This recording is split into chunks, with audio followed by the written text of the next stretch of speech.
Singularity.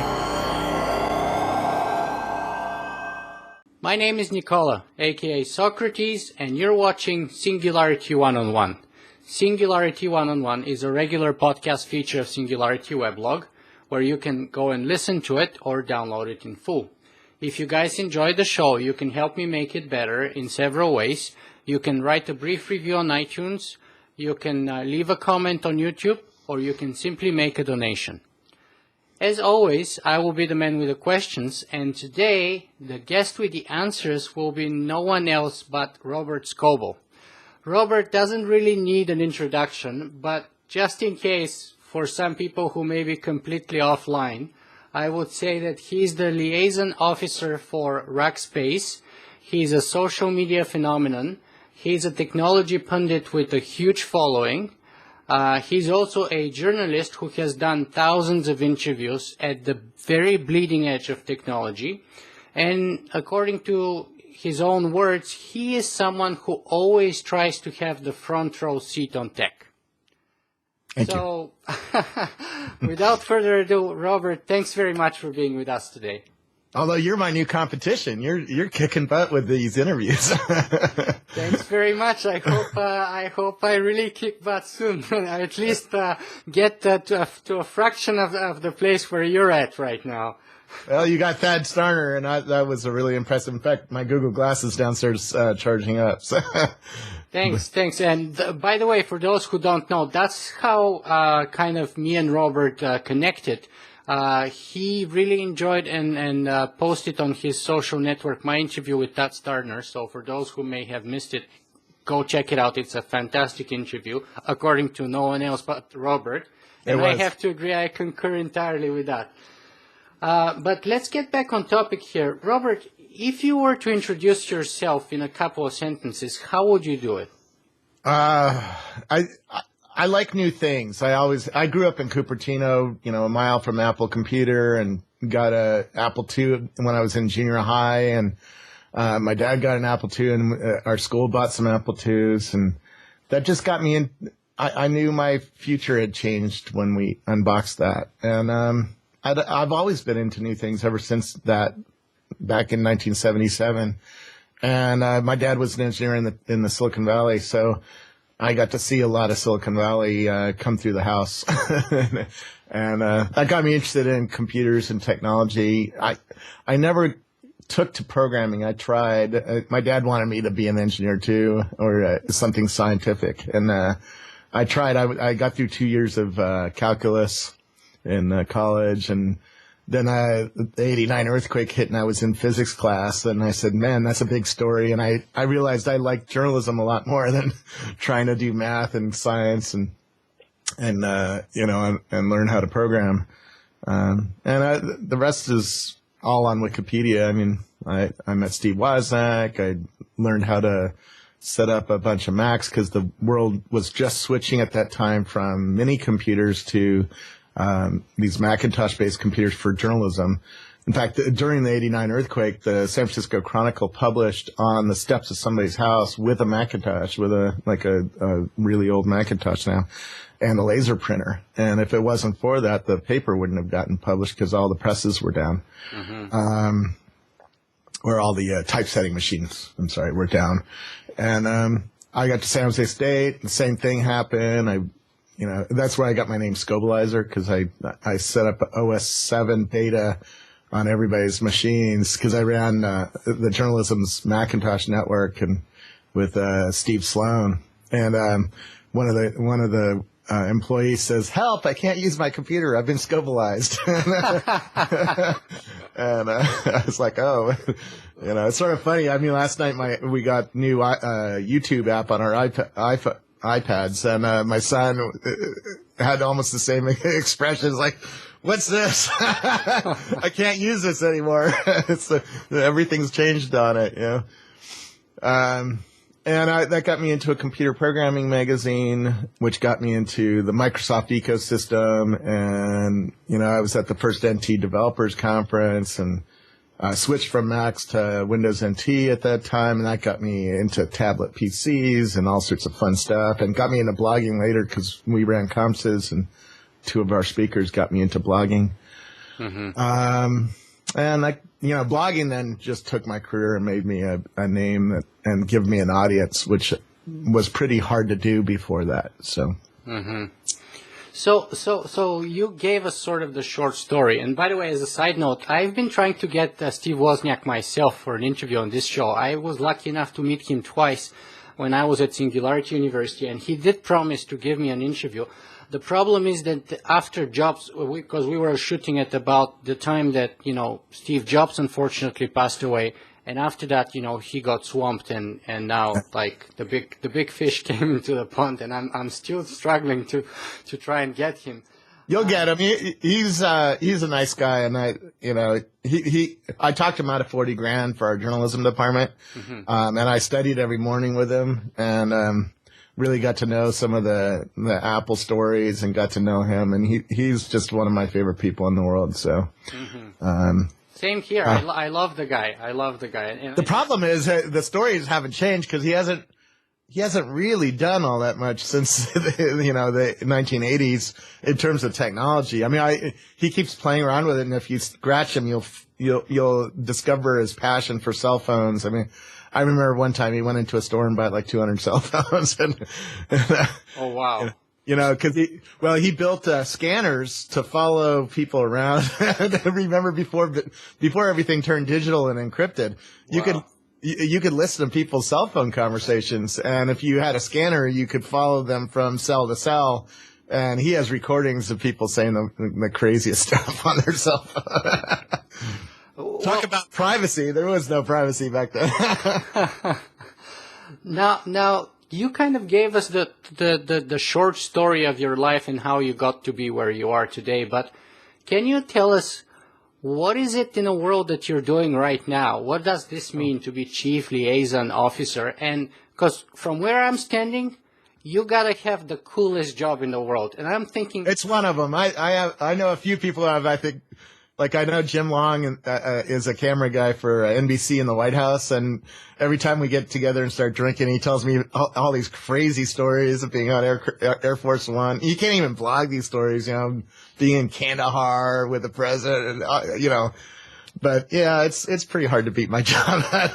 Yeah, so how is it? What is it that you do anyway? And how is it that someone gets to have a cool job like that? It might be more fun to be like Bill Gates or Larry Ellison. I don't know. They have their own hells that they've created. I just have always interviewed. Going back to Steve Wozniak in '89 when I stalked him. Right, I kept seeing his car on our college campus, and it was always in the same spot. So he made it easy, and I just kept waking up earlier and earlier until the car wasn't there, and I waited for him to show up. And he gave me an interview, and then I eventually got the nerve up to ask him for an old Mac, and he said, "Oh, you need a whole lab." And I always give money to the schools I'm going to. He was studying Spanish at our community college, which was fun. So where were we going with that? What is it that you do? What do I do? Rackspace just asked me, go and find the future and interview them. That's all they really, they want to know. Well, it's deeper than that. For Rackspace, I do, these interviews. So I go around and do what you're doing. I go and interview tech executives, innovators, geeks. Like last weekend, I was hanging out with the Google Glass hackathon, right? And I'll be at another one, and there's a Sears hack. So I build relationships for Rackspace. I find out, if your company's on Amazon or Microsoft or something like that, I find out why, and that turns into email internally to the strategist saying, hey, the other guys are still beating us here, and you better fix that. Some of it's, you're like a strategic spook, like for Rackspace. Yeah, it's a little bit like that. A big part of it is actually what Red Bull is doing. So Red Bull is a great product to talk about because the product is hold on. The product sucks, right? So Red Bull is sugar water with caffeine and a few other things in it. It's really not you can't talk about the product and sell $2 billion a year of that, right? So they don't try. You've never seen an ad where they talk about the ingredients or what's in the product. They talk about pushing the boundaries. Right. And how do they do that? They apply their brand to gods in our society. So people who jump out of spaceships, people who surf big waves, people who race cars, even geeky gods, they'll put their brand on, right? The guy who owned MySpace had a cooler in his house. They brought a cooler to his house because they wanted to build that brand association between gods in our society and their brand. In fact, if you work at Red Bull, you're not allowed to wear the logo on your clothing unless you're a god, unless you've been chosen as one of these gods that we want the brand to be on. Wow. And yeah, it's very, very deliberate, right? It's hacking your brain. And this is marketing, 404. It's really advanced marketing. And that's part of what I do is I go around and I interview the guy who started Instagram or the guy who started Box.net or the lady who started Wildfire Interactive, and, make sure that Rackspace is associated somehow with that very subtly because, you don't need to be frontal about it, but, there's lots of logos around here that have Rackspace on them, right? Mm-hmm. So let me ask you this though.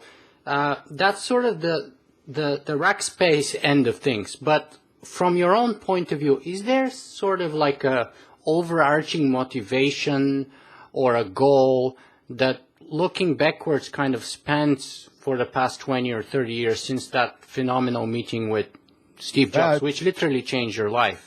It goes back before that. I mean, getting new cameras in high school. I worked in a consumer electronics store, and I always loved new things. When the Minolta Maxim autofocus came out, it was the first first SLR with autofocus.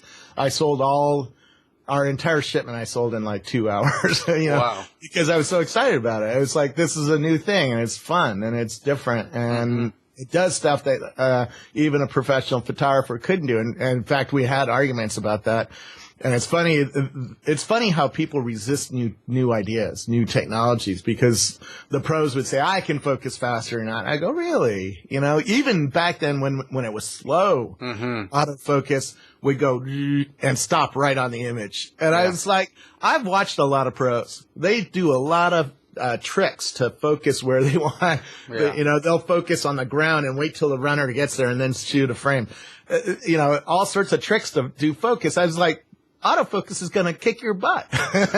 And sure enough, now every pro uses autofocus, right? And in fact, the really innovative ones, I went to school with Brad Mangian, and he's now one of the best sports photographers in the world. He bought one of the first Canon EOS 300 f2.8 lenses. He put it on his credit card in college, and all the college kids were like, dude, that is crazy, putting a $10,000 lens on your credit cards. What are you doing?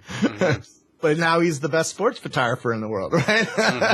Yeah. And he saw the advantage of using new technology to do something new. And that's what I've always been intrigued by. And it just is my life. I'd do it if I didn't get paid. Is it curiosity, or is it like the desire to have fun? Because it looks like you're having tons of fun. That's why we're all so jealous. Yeah, it's both, right? It's where I like to know where the future's going. And I like to be one of those guys who doesn't resist technology, doesn't argue with people about is Google Glass going to be popular or not. There's plenty of people who are, right? In fact, last night, Mike Arrington and I were having this argument. He's like, that's the stupidest thing I've ever heard. And, he's resisting. And it's like, I never want to be a resistor of new technology. Never. If I do, then I feel old, because that's what older people did in my life, most of them. Well, I'm going to come back to that topic of resisting new technology and embracing it and the risks of sort of early adopters. But before that, let me just ask you. Yeah, the risk today is you look like a dork, right? And I'm okay with that. And that's people nuts too, right? Sure, and there are benefits to being a geek. I mean, some people find that interesting. You know, it may work with certain kind of people to become friends, to get hooked up with girls or whatever, right? It's cool nowadays, kind of. By the way, it's really interesting talking about girls. At the Google Glass hackathons, it was almost 40% women, or more, almost half women at the hackathon, and that's a huge change. That's fantastic. And I found that very fascinating because everybody thinks there's a fashion cost that these things look dorky on your face, but they are attracting women as programmers because they understand this is going to be a future that they can get excited about. And I think that's really interesting. Yeah, you mentioned you're someone who's interested in where the future is going. So in the context of Google Glass, is that where the future is going? How revolutionary change is that? I think it's a big deal.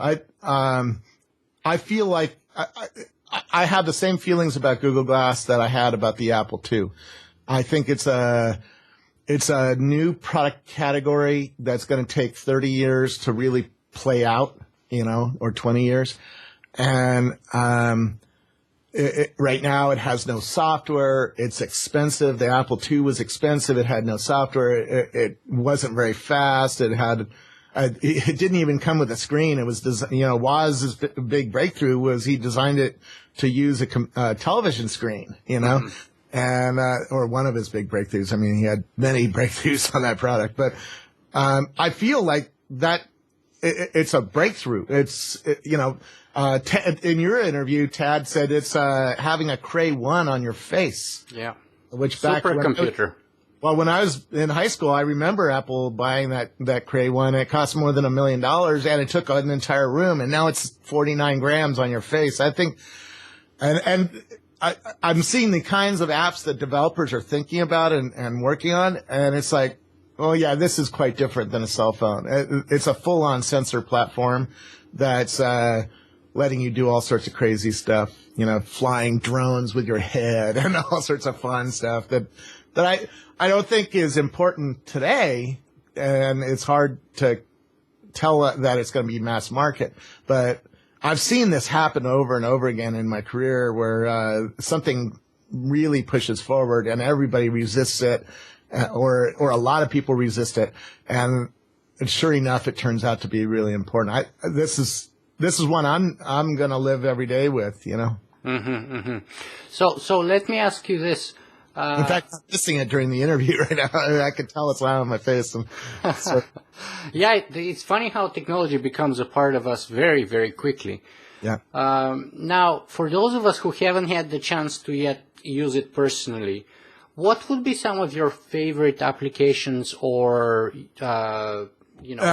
benefits of the device? I mean, I would buy it just for the camera. I'm getting pictures of my kids that I never got before. It takes less than 1 second to take an image with it, where on my, even on a Samsung or an iPhone, it takes 3 to 5 seconds, at minimum. And sometimes getting it out of your pocket takes 3 to 5 seconds, and then it takes another 3 to 5 seconds to find the button and wait for the image to show up and take the image. And by that time, the kids have stopped doing the cute thing that they were doing.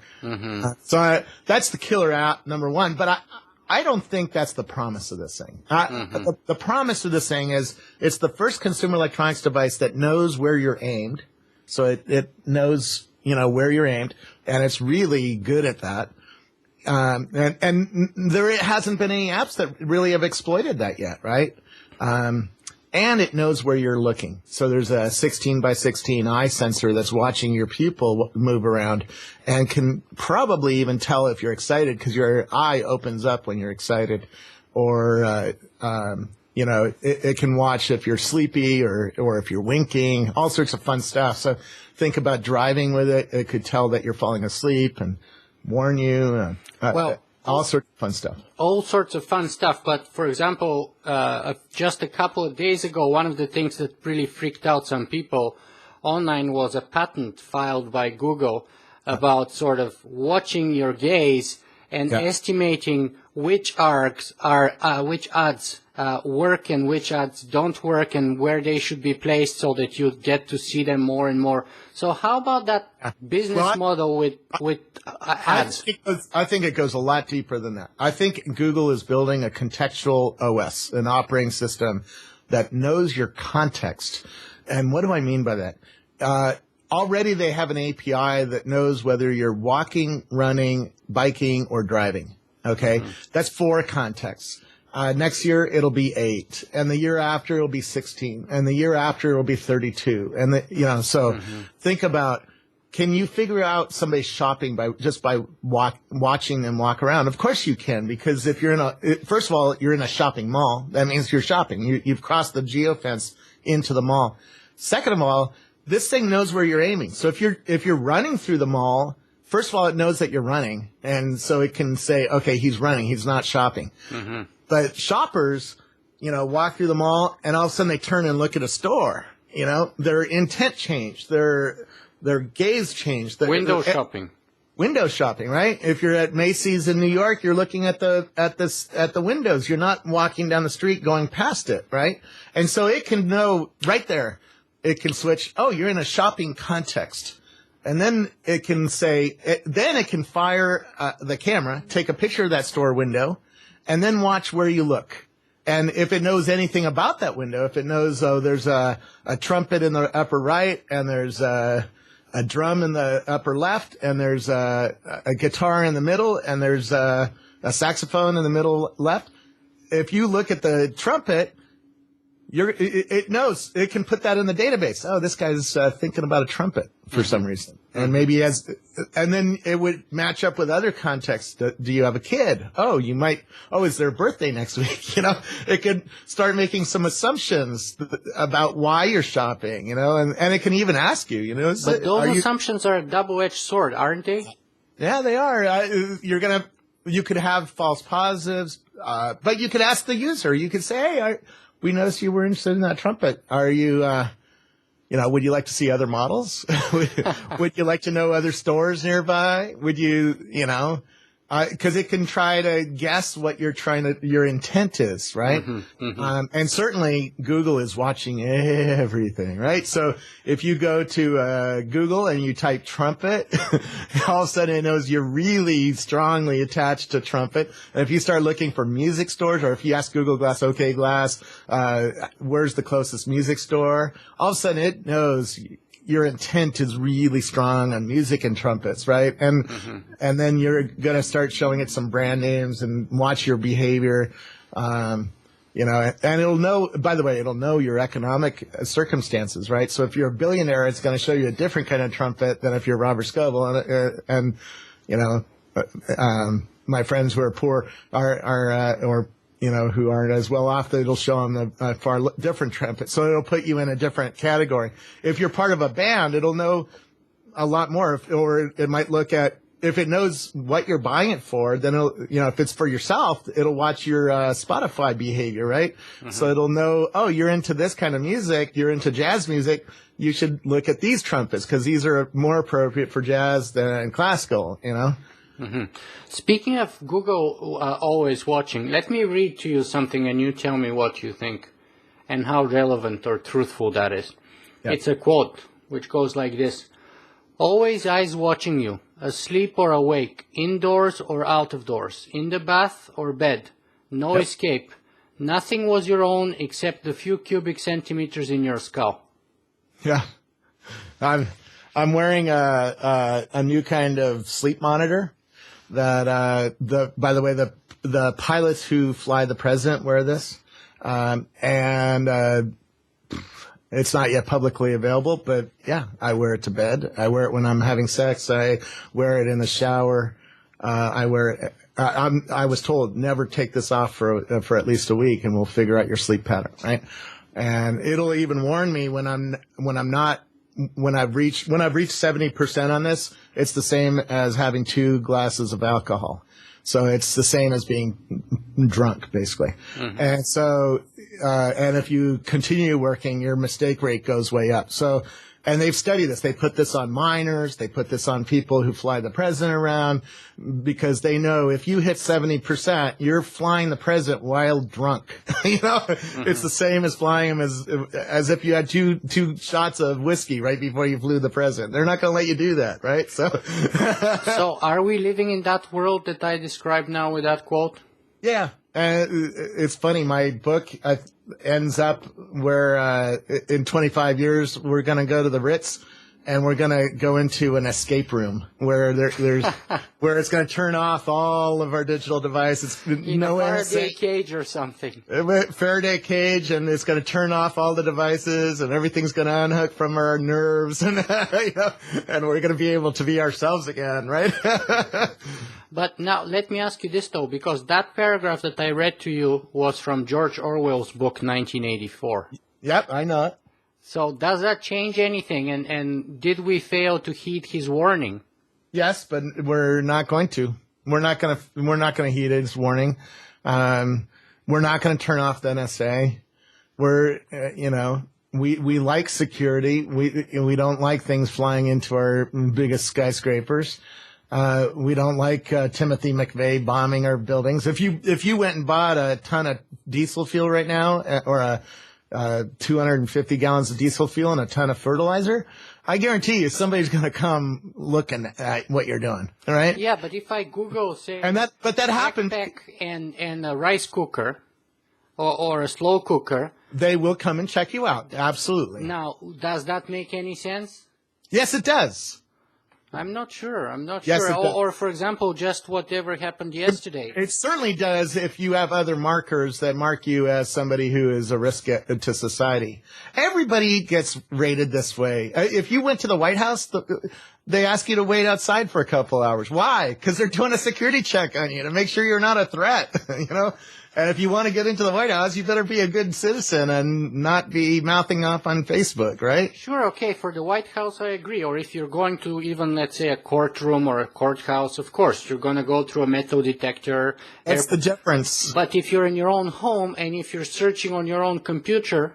If you're getting together with other people who have done harm to our society and then you do that, I'm sorry, expect a knock on the door. That's part of living in the society today. But that idea about harm is what worries me, because just yesterday the British government used the terrorism legislation to hold a Brazilian citizen on Heathrow Airport, who was basically the partner of the Guardian journalist who broke the Snowden story. And I think they claimed that he was a terrorist, basically. Well, that's over the line. And this is the problem. We've created a surveillance society that can be used for a lot of good. I think everybody agrees that we'd like to stop, 9/11 from happening again, or the Boston bombers. We caught them pretty quickly because of IT investments. Not necessarily, we didn't prevent them, but we caught them within a week because we had pictures, citizens had pictures, security cameras had pictures, and we had Israeli software that let the government go through those pictures in an extremely fast fashion and find the few people that they wanted to look at deeper. That, I think everybody agrees that's pretty good. It's hard to make an argument that we shouldn't do any of that, right? But I agree with you. My great-grandfather was arrested in Germany for speaking out against the Nazis. I know, and my wife is Iranian, and she has friends with whip marks on their back that they got just for hanging out with a girl in a car. I understand when governments go over the line, and it's a hard thing. It's a slippery slope, and that's the cautionary tale, is how do we put checks and balances? How do we keep people from using their power against other people in an inappropriate way? That's an interesting conversation to me that I like talking about, because it's clear we're not going to turn off all the security cameras. We're not going to turn off the NSA taps onto the fiber optic lines. We're not going to, We're not going to stop doing surveillance. So you think we are going to continue living in a world where, according to the news today, 75% of the traffic is actually scanned by the NSA? Yeah, I don't see us going back from that.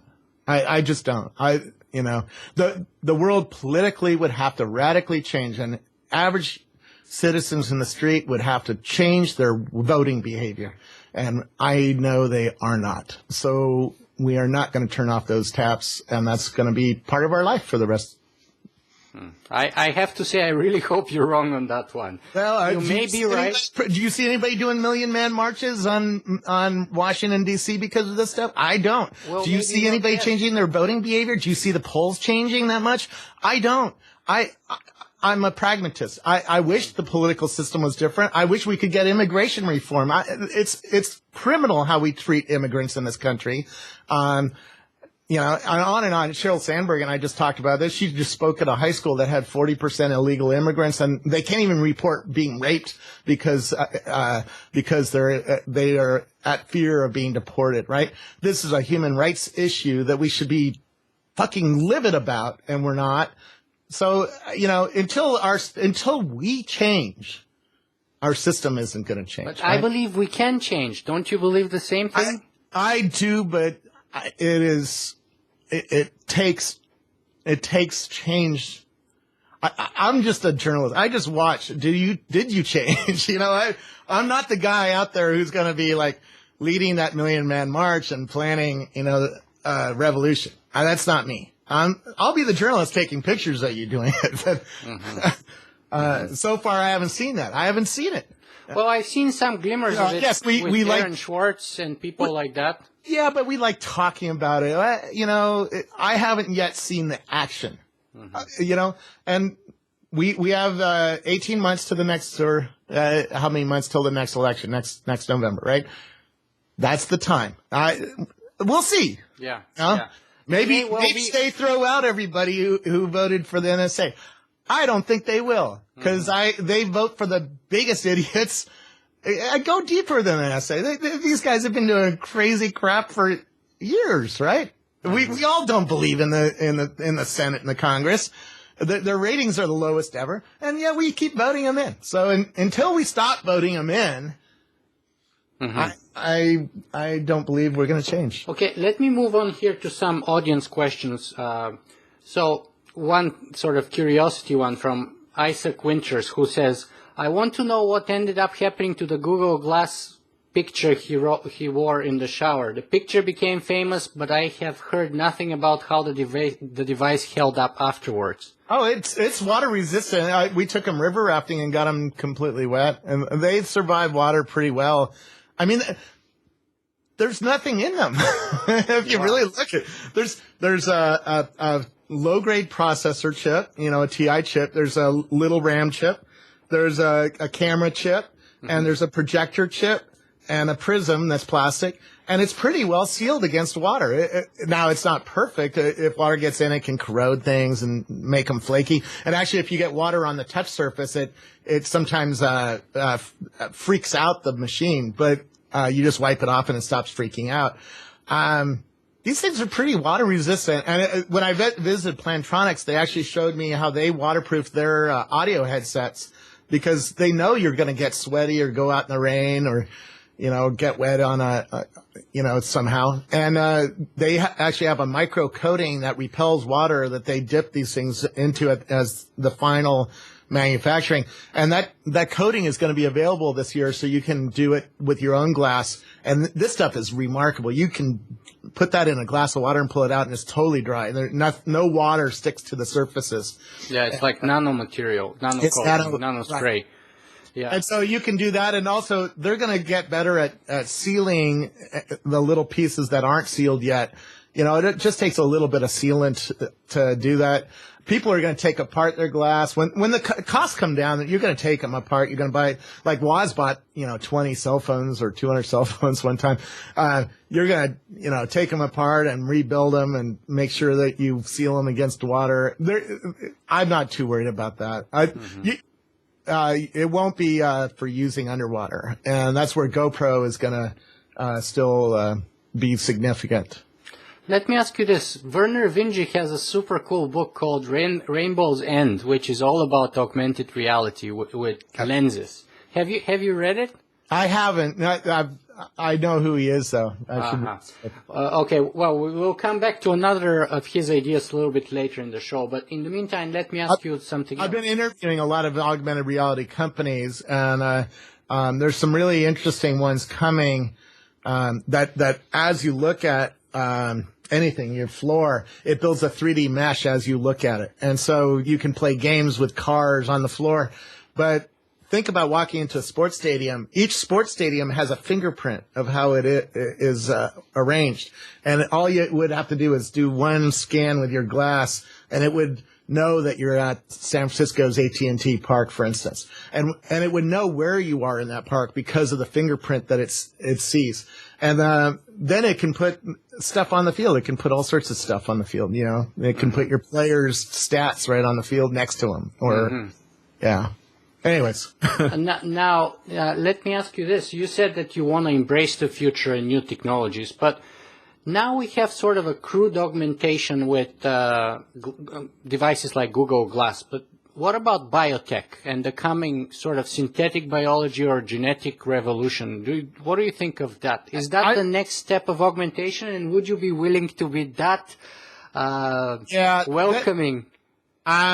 Well, it depends on who you are. I just saw some brain surgeons at a fun offsite I was at, right? And they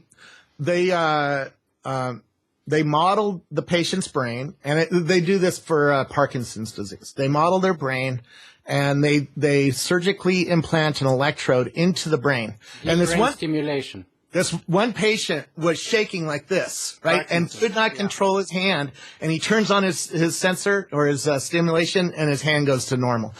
It's remarkable stuff. Now, it costs $150,000 to do that. There are side effects because you're putting something in somebody's brain, and you only do that if you can't hold your hand steady, right? Yeah. I don't have that problem, so I'm not going to sign up for that. There's going to be. What about having the Google Glass right inside of your head? Not soon. Not going to come soon. We're at the Apple II stage of this Google Glass. We haven't yet seen the IBM PC version. We haven't yet seen the Macintosh, which will be, I've gone to lots of research labs because I'm writing a book called The Age of Context. I'm researching this stuff. And at SRI, where the internet was invented and HDTV was invented, they have, a pair of binoculars with two 1080p sensors and two 1080p displays. And you can tag things in 3D space. So it's for the military. So you could go up on top of the hill and you could tag a building and say, that's the building we should blow up, you know. And somebody on the other side of the valley with the same kind of binocular would see the tag in the same place. So and a jet pilot flying around would see the tag as well. So everybody sees the same tag in the same point on the same elevation, same. Yeah, I think that's what they do now with laser marking. Yes, but this is optical, right? And this is no laser; it's just optical. Yeah. Because it knows where you're looking, it knows where you're standing, it knows where you're looking. You can do a lot of fun stuff algorithmically that way. Mm-hmm. But they put augmented reality people on the ground, and we were shaking the binoculars, and these people, these virtual actors, were on the ground. It was really amazing. It's like being in the middle of a Hollywood film, only it's a mixture of real. You know, they were running between trees and properly occluded by the trees. Wow. And they were virtual. So virtual and real, you know. Wow. In 5 years, this is going to be productized, right? And it's going to come out and be Google Glass 3.0, you know, or whatever, Apple Glass 2.0 or whatever it is, you know. And we're going to be playing paintball with each other and with virtual zombies in the street. It's going to be like the next Xbox is going to be wearables, you know? Mm-hmm. Mm-hmm. Did you see the winner of the Google Glass Hackathon this weekend? No. It was built in one weekend, and it was a Frogger that you play by jumping. You know? Wow. And so you had to actually jump to get through the freeway. You know? Wow. I mean, now that's a simple game that was built in the 1980s, you know, and rebuilt for Google Glass. But that's what I'm saying. The Glass is a sensor platform, and it's very, very powerful. It's going to be fun to see developers come up with new ways to use the sensors there. Because the sensors are quite different than your cell phone, you know. This doesn't know really where I'm aiming. It knows where the phone's being aimed, but with glass, it knows where I'm aiming. And that's a huge difference. Let me move on here, though, to your book. You just mentioned that you're working on a book called The Age of Context. What can you tell us about it? I just started noticing that things were escaping out of the research lab and becoming real. Tad, I went back after your interview with Thad, I read his thesis project, which he wrote back in 1991, and he basically explained how Google Glass was going to work back in 1991, which it's just pretty amazing to think that that there still are visionaries amongst us that are, thinking 20 years ahead of the rest of us. But I started seeing sensors are going up exponentially. Wearable computers are going up exponentially. Databases. Every 2 weeks, it seems like I learn about a new database innovation. In fact, who was I talking to? One of the CEOs of like New Relic or a company like that said all of his infrastructure did not exist 5 years ago. In other words, these companies are now building with MongoDB and technologies that just didn't exist 5 years ago, and I totally get that. And then if you look at social network behavior, Twitter is seeing 1 billion tweets every 36 hours. In 18 months, that'll be 1 billion tweets in every 18 hours, so it's still doubling, like Moore's Law, right? And anytime you get Moore's Law kind of behaviors in the world, it's interesting. And same thing with location. So location, social, mobile, sensors, wearable computers are all going up exponentially. And add those 5 things together, it lets you build this new kind of contextual software. That's the context you're referring to. Yeah, because it's going to know what we are doing, who we're doing it with, where we're doing it, and sort of our intent and how we react to things. I was wearing a galvanic skin response sensor when I was speaking at the Next Web, and the guy who invented that sensor was watching my nervous system in live. I saw that video. Yeah, isn't that crazy? So he knew how nervous I was on stage, and he said, "Okay, you've calmed down a bit." And there was a graph. You peaked in the beginning, and then you calmed down as it went on. Yeah, and then he started talking to me about different things, and then we started talking about the red light district in Amsterdam, and it peaked back up. And it's like, oh, wait a second, you are inside my brain in a level, right? And we haven't even talked about going inside my brain. We're just watching my electrical signals, and how excited I am about certain topics. And so you add that into the eye, where the eye is looking. You add that into where I'm aiming, where I am, who I'm doing it with, what my speech pattern is, what is my intent, what do I ask for. Man, you can know me at a fairly deep level and then assist my life. So 2 things I noticed, last year. We were starting to see apps like Google Now that were assistive. And we were starting to see products that were highly personalized. And Plantronics talked to me about this, but so did General Motors. General Motors said, soon we're going to have a little sensor, and we're going to know you're sitting in the driver's seat, and we're going to know it's you. And we're going to be able to customize the car to you based on what you're doing in the car. If you're a passenger, it's different. It's than if you're driving, right? And it goes way beyond just moving the seat back and forth and turning on the air conditioner to the temperature you like. Where can people and when can people get the book? We are launching it November 7th in San Carlos, but it might be out a little bit before that. So, but November 7th is the official date. And would it be available on Amazon? Of course. Is there anything else? I've been going around to geeks, and asking, where did you get your last 5 books? And I haven't found anybody who answers anything but Amazon lately.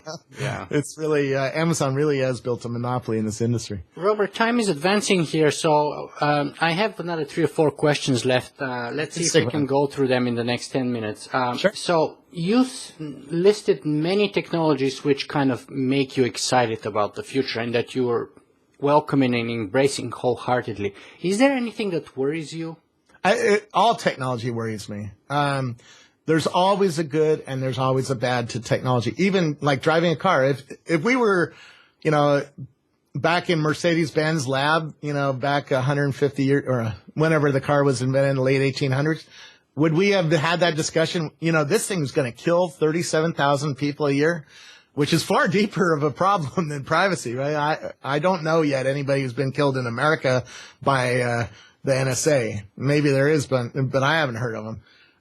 But many of my friends have gotten killed in car wrecks, so that technology has a downside, and we should worry about it. I'd still worry about it. I want sensors on my car to study if somebody's coming toward me in a way that I don't see. And I've talked to Ford about that and talked to Toyota and Audi. But there's always a downside to technology, and you're seeing some of it play out. The Grok letter, when she said she's closing down Grok, she said it messes with her head. The fact that she's going to be surveilled and people are going to read her email. Yeah. I got used to that idea 12 years ago because I knew I watched Microsoft's private email get put into the public domain because of the DOJ lawsuit. And this was before I worked at Microsoft. So I knew that it was possible that even an email that I thought was private to somebody I worked with could get leaked and put out in the public view because of a lawsuit or some other reason. So I always had, for the last 12 years, have had that belief. And that's part of why I'm so public with so much of my life. It's like, I'm going to let it all hang out anyways. And I'm going to swim in this new psychological world where I'm being surveilled, and I'm going to do it all in public anyway, so anybody can surveil me, right? Which brings a lot of good to my life. People call me up and invite me to parties, and I get invites to do really crazy things like go to on the deck of an aircraft carrier, stuff that would never have happened if I had tried to be closed and Well, I feel the same way like you, and I've taken a similar decision to be as public as I can, but at the same time, I want to be respectful to people who choose otherwise, and I want to still have that possibility, and it seems that it's diminishing. It's kind of going extinct. I think it's going to be really hard to escape, even if you don't carry a cell phone, even if you stay off the internet. My ex-father-in-law, by the way, told me when I showed him the internet back in '94, and I said, man, everybody's going to be using this thing. He's like, I will never touch a computer. And he was right. He died never touching a computer. But even his address back in 1994 was on the internet without him being on it, right? And his name was on the internet. So he was on the internet without even touching a computer. He tried to stay, and this was back in '94. So think about how much the world has progressed in terms of connecting of databases and opening up databases about things. If you're walking with somebody who's on the internet, you're on the internet too. Because it can sense that there's two people. If I have Google Glass on and I'm talking to you, it knows I'm looking at you. It can take a picture of you. It can see that there's two eyes there, and it can say, "Oh, we don't have that guy in the database yet." Okay, he's an unknown man, but you're sort of in the internet then, right? And it's really hard to escape. And the metadata that you're spraying off by doing these searches or calls, gigantic, I don't need to see what you're talking about to know sort of who you are. I can judge you in a lot of ways without knowing the content of your email. That's like the reverse of Martin Luther King, right? Yeah. I'm not going to judge you on the color of your skin. I'm going to judge you on the context of who you are. Who are you making phone calls to? If it's an Al Qaeda member, all of a sudden you get marked, right? Well, I recently interviewed the Privacy Commissioner of Ontario, Dr. Anne Kavoukian, and she says that metadata, what is called metadata, is actually much more important than the content of any specific piece of communication. But anyway, let me ask you. Here's a good example. I live in Half Moon Bay, which is on the ocean, and every once in a while they catch a drug dealer trying to bring dope in from the ocean. If I bought a boat today, and for the next 3 weeks, all I did was drive to the middle of the ocean and drive back, I guarantee you I'm going to get searched. It's not the content of my boat that got me searched. It's the metadata about, hey, this guy's going to the middle of nowhere, driving back, and he does it on a regular pattern. That looks strange. We should check him out. Let me ask you here, what's your take on the technological singularity? I like half of what Singularity is about. In fact, let me see if I can show you what my screens look like here. Yeah. I got Twitter. I got 40,000 people here on Twitter, right? That are, and a new tweet comes in every half a second all day long. I can tell Twitter's down before Twitter does, you know? Wow. Because if it stops for more than 4 seconds, it's down. And I love this idea where I'm going to have the world's information, the world's people, the world's relationships, the world's experiences in my glass or in my eye. Or you'll be plugged in. I'm already sort of plugged in through this. This actually makes me very happy, and I'm happy I've built that, and I have Quora set up just right, and I have Facebook set up just right. In fact, my Facebook is extraordinary, and people keep saying, "Oh, all I see is cat photos and baby photos." It's like, well, you're not following the right people, and you haven't tuned your system yet. I've done that work. I've spent thousands of hours on tuning and making sure that I see what I want to see, right? So I really like that idea where I'm going to be able to talk to my glass or my phone and say, okay, glass, you know, where's the closest sushi restaurant or where. But what about the idea that you may be, what about the idea that you may be getting obsolete? That I don't think it makes, I don't think meatbags like us maybe, I mean, look at it, machines are getting to be best in everything.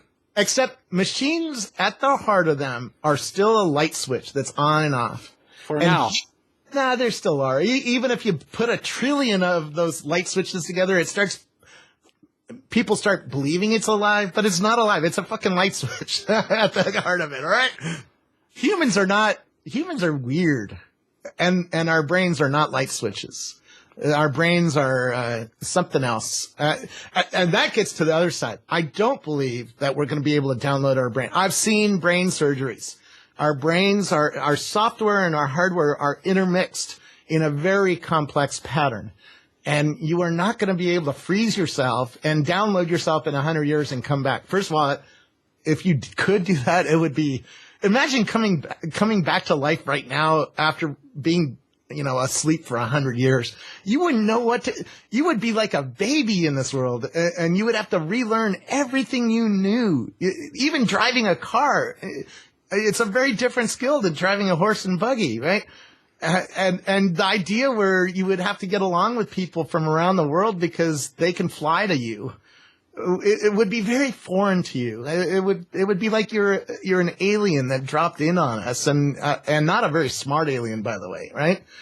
So I just don't believe in that world. I don't believe in life extension. I think death happens for a reason, to clean the world out of old ideas. And yes, if you're talking about me, I'm selfish. I want to live forever, but when I stop being selfish and start thinking about the greater good and thinking about my kids, no, death happens for a reason, to get rid of old ideas and old thinking. And after having kids, you start realizing how different their brains are than yours are. So what are you going to freeze your brain, and or are you going to freeze a 3-year-old brain? Are you going to implant a 3-year-old brain and make yourself young again? It's just craziness, I think. It's a crazy path to go down. But on the other hand, make my life as extraordinary as possible. Give me all the information. Give me access to experiences, and give me the facts, give me the science, tap me right into that so I'm not ignorant anymore and I'm not stupid. That is something worth working on, I think. And that's the Singularity. When I go to Singularity University, that's the part that I like. Go, go, go, go, right? Make people smarter, get rid of ignorance, help them make decisions, help them see the consequences of their decision. Yes, model the world.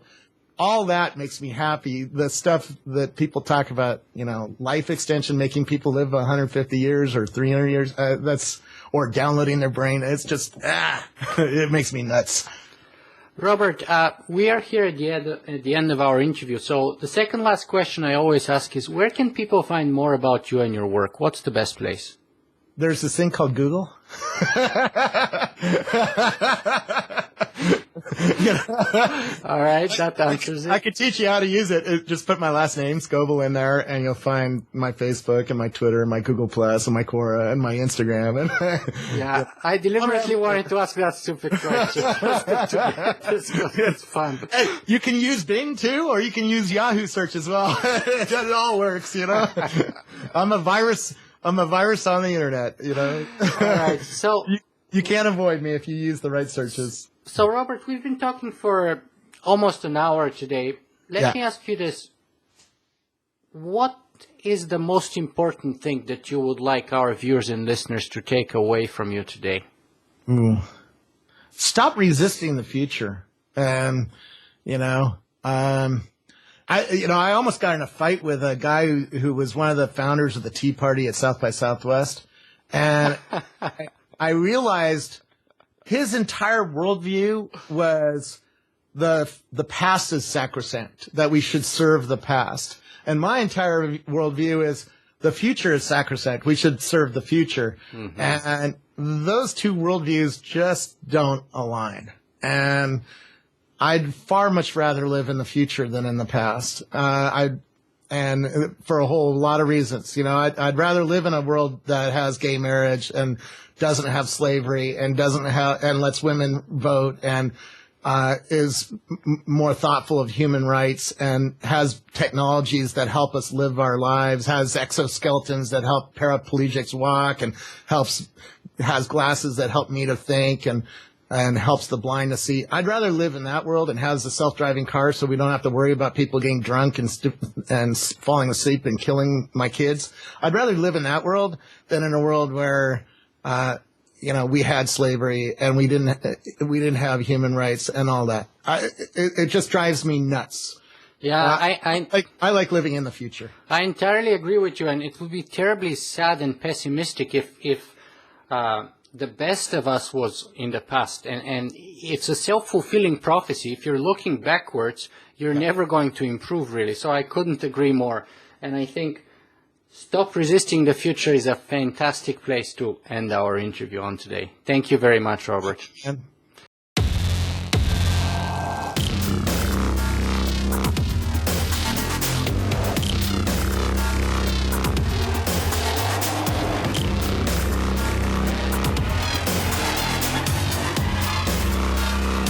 Singularity.